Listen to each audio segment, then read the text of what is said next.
that off. So we want to turn to this theme tonight. I guess you wonder where I got it and why. But I'm going to read these scriptures. Mark 16 and 24. Then said Jesus unto his disciples, if any man will come after me, let him deny himself and take up his cross and what? Follow me. And 1 Peter 2 and 27. 2 and what? Verse 2 and 21. Thank you. I don't know 27 verses there. Or even here unto were ye called, because Christ also suffered for us, leaving us an example that ye should follow his steps. I forgot to mention the supervisor. Thank God for Mother Stone. Amen. I believe she's going to do what's right by the women's department and by the jurisdiction.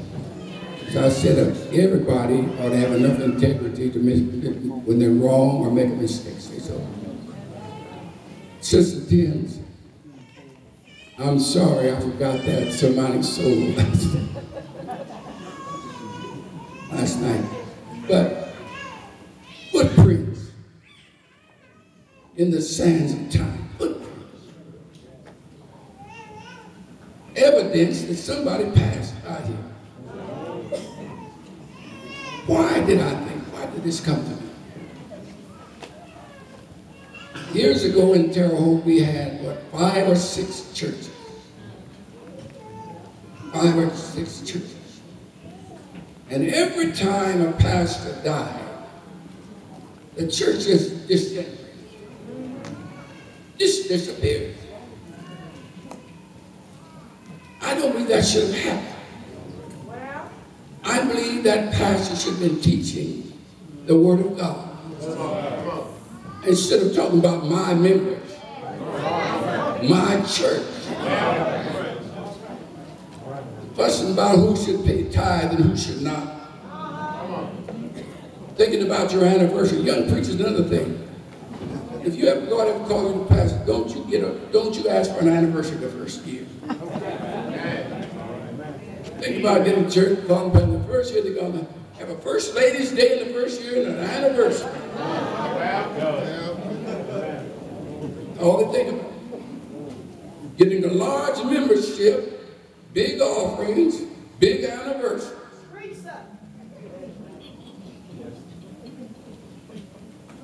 I believe one writer said, we're here. What is your life? What is it? It's a vapor that appears a little while, and what's left back here that says you were here?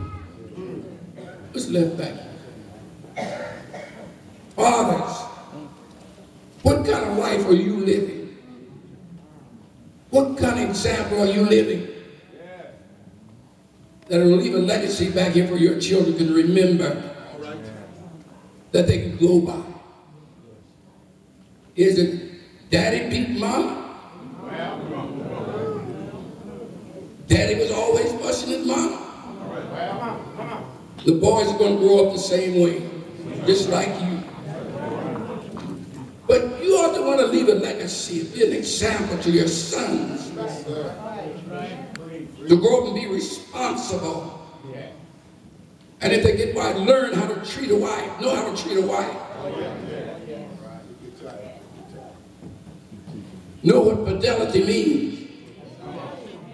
Know what faithfulness means. Mothers, what kind of life are you living? Are you living a life of modesty? A life that your daughters can look up to? And know how to live before men? You don't have to get half naked to show yourself.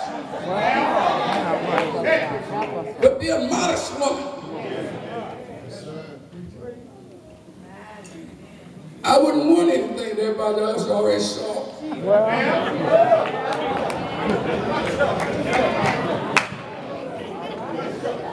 When I first got married, we bought a 1942 DeSoto.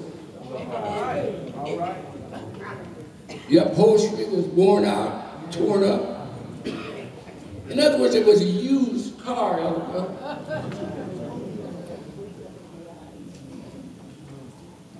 You husbands are not wanting, you young men are not wanting used material. Yeah.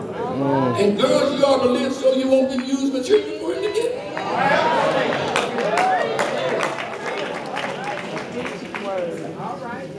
Is your life productive? Are you an asset? Or are you just a bench member? Saints, somebody's watching you. Somebody's watching your life.